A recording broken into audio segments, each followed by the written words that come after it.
taking a look at number 23, we've got this or that.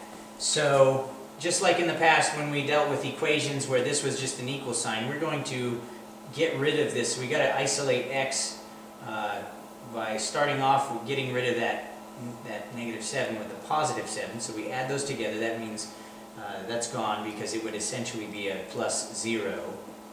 And that's all review. We don't have to write the +0. So that's why I show it being zapped out.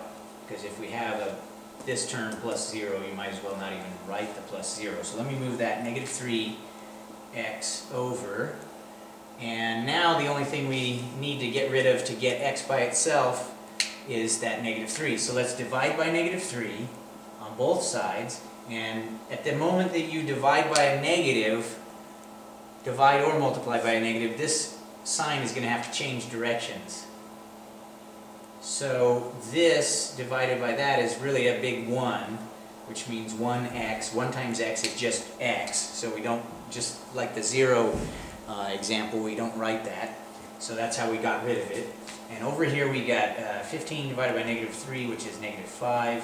And so that takes care of that. Let me draw a squiggly to separate these two so it doesn't get confusing looking.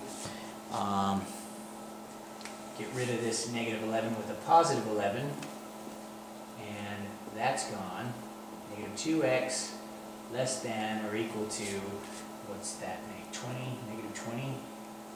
Is that right? Yeah. So then we've got to get the x by itself. So -2, -2, that's gone. X is, oh, and it changes the sign because we divided by a negative. So you got to watch out for that. Being careful in situations like that is definitely a math skill. -20 divided by -2 is 10. So that's what that boils down to. And does it say to graphic? Number 23. Just write a sentence. So I would imagine what we want to say is x is less than or equal to -5. Less than or equal to,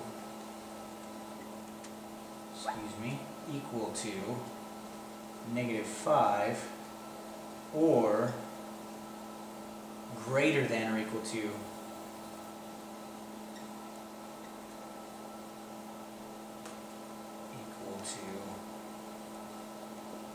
to 10.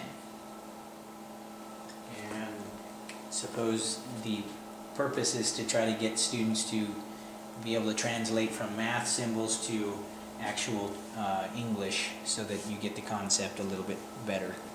And that's how you do that problem.